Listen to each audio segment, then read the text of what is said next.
Vice President Constantino Chiwenga recently made a strong public statement that many people believe was directed at business personalities, such as Wicknell Chivayo and Kudakwashe Tagwire. These individuals have been known for showing off their wealth in public, especially through the donation of cars and other expensive gifts. Their actions have raised questions among citizens because many people do not clearly understand how they are getting so much money. Since they are close to national leaders, some people suspect that their wealth may be linked to misuse of national resources, although no official explanation has been given. In his recent message, Chiwenga said that if people truly have money, they should use it to build factories and create employment for the youth. He explained that the country needs real development that comes from productive work, not from people showing off wealth in ways that do not help the nation. Many Zimbabweans saw this as an indirect warning to those who display their riches without contributing to job creation or industrial growth. Chiwenga has been known for speaking against corruption and poor governance.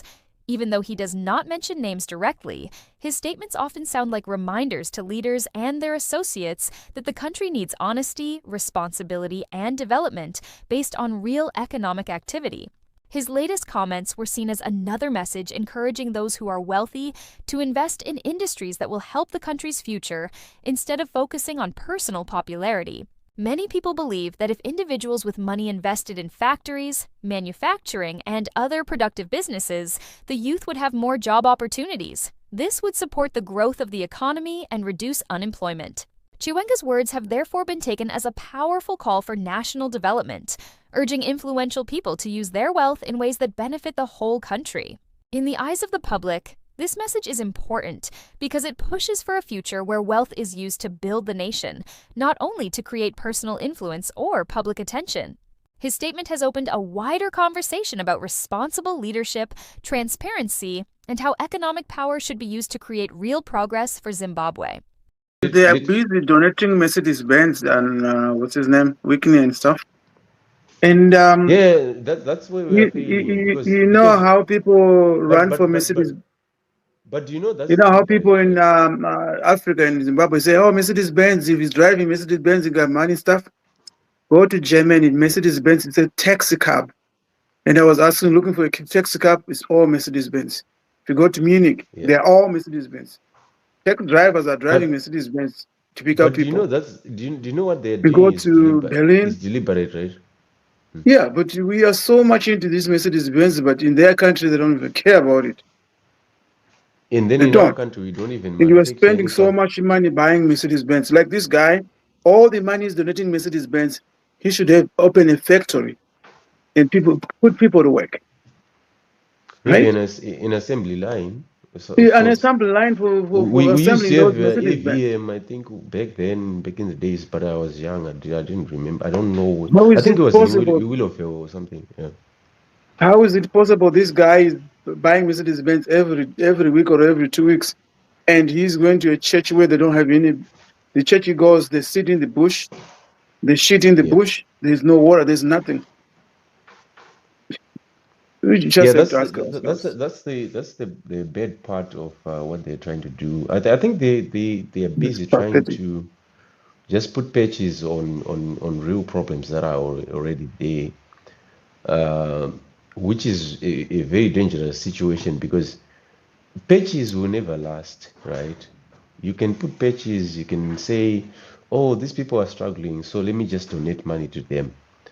We don't need donations. We need people to go to work. We need people to go to work.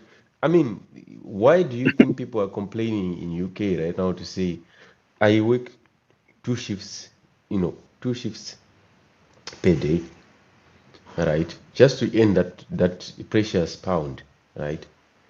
Why can't we do that in Zimbabwe? In fact, if you look at UK, it's a very, very successful country in terms of their amenities, everything. You go there, everything is working. Then it's also we want to use donations to try and grow an economy. You can't grow an economy with donations. It's okay to try and give people, your own people that you favor. Imagine someone who hasn't produced value, just being given money or no, it happens. If you look at how much we remittance, they say it's like 2.4 billion. How much is Right. people sending to pay paychecks for people who are actually working? Right? Yeah. Or who are supposed to be working age? They are not working. All they do is to line up on Western Union or MoneyGram to get money. Because that Yeah. 2.4 billion, that means people are emotionally tied up to people in Zimbabwe. And they have no way out but just to send to make them survive, because they can't survive by themselves. There's nothing going on. But if you hear the Yeah. people coming online, they're like, everything is good, everything is improved, everything is fine. No, no.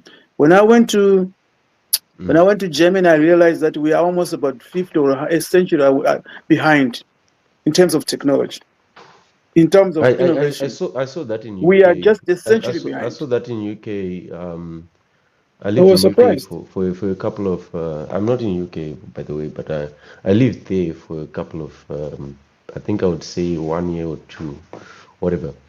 I even checked like when did they start building the railway network? I mean, if you've been in UK, you can see that they're modern day, those locomotives and stuff and whatever. They're fast, they're on time, they're timed, they're computerized. Everything is just there. They even have like seats that look like an aeroplane or a plane or something like that.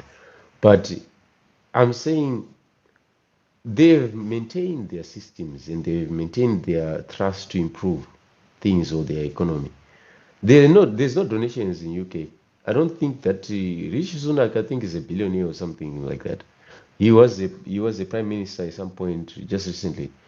I have never heard him donating anything, like maybe small charity or whatever, but not giving people cars or anything. So for an economy to thrive, I don't think we need those donations. For those who are listening who are from ZANU-PF, I think we can appreciate that you gave somebody a car, but do you want them to just have a car that they don't know how to make or how to create or how to buy? You know, I think that for an economy to thrive, these guys need to give real value. Like maybe let's say start even like a training center, like for people to gain technical skills to actually start their own businesses. Bring in investors. I think I've seen Dangote coming in. What value are we extracting from him? Even if he starts his factory or anything, manufacturing plant, we need to be very close to what he does as a government to make sure that he employs people, he gives people.